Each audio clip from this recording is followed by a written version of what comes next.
Hello, welcome to Stitch 22.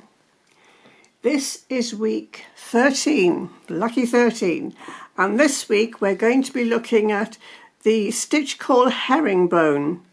Now this might look as if it's cross stitch, but it is a cross stitch, but it's quite an intricate but simple formation, but it forms quite an interesting overlapping crosses. And you need to think of a top row and a bottom row for this band of stitches, and the needle is always placed facing away from the direction that you want to stitch. So if I'm just stitching that way, the needle is facing that way. So I'm holding it in my right hand. Please reverse the instructions if you're left-handed, and then I'm going up to the top row, a little stitch in the top row, bottom line, top line. So that gives you the rhythm of the stitch, and you can see how interesting the thread is forming a whole row of cross stitches. Now you don't need to go to the same line each time. I'm now going to do a little group of small stitches, but I'm forming them in exactly the same way, but I'm giving myself a different imaginary top line and bottom line. So we've got a little group here, and depending on how much you pick up of the fabric as to how large the stitch overlaps, you can have it very wide. As with usual, of course, you can experiment and do whopping great big steps between each one. Then perhaps you can go to the top line again and then down to the bottom line. So you can have quite an interesting undulating irregularity about what looks like quite a little row of soldiers. So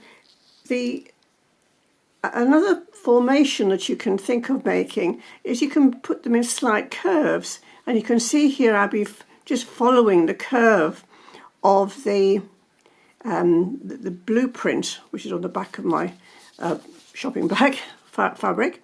So I've been following a row of that with herringbones, and a row of a different colour, then another row of a different colour, and then can you see I'm just making them longer and longer each time to taper with a bigger gap between.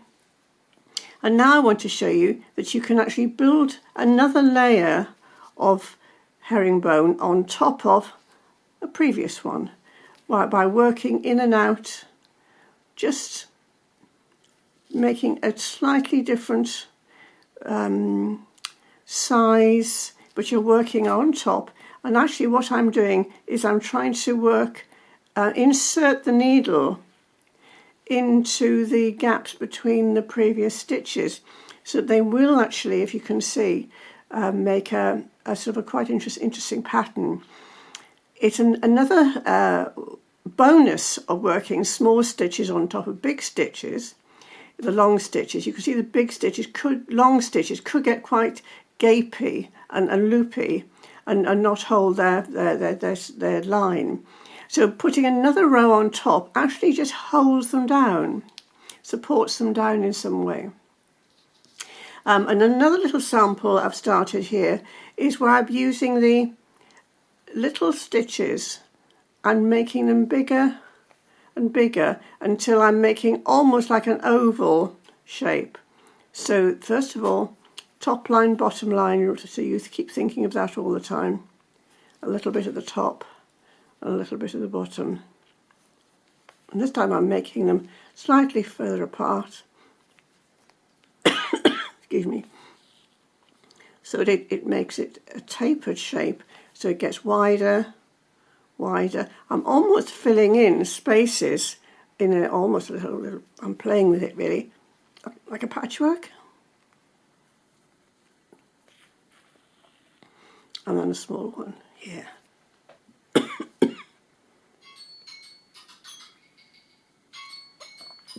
So I hope you'll have fun with herringbone, and I look forward to seeing you next Monday for a new stitch.